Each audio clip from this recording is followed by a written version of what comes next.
制，都係好簡單嘅嘢嚟嘅啫。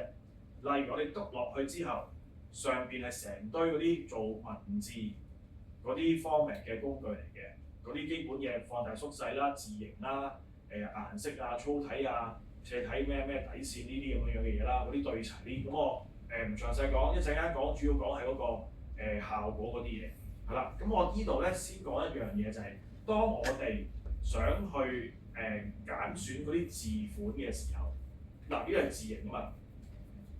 Canva 點解咁多人中意用咧？就係、佢有好多字形俾你揀嘅。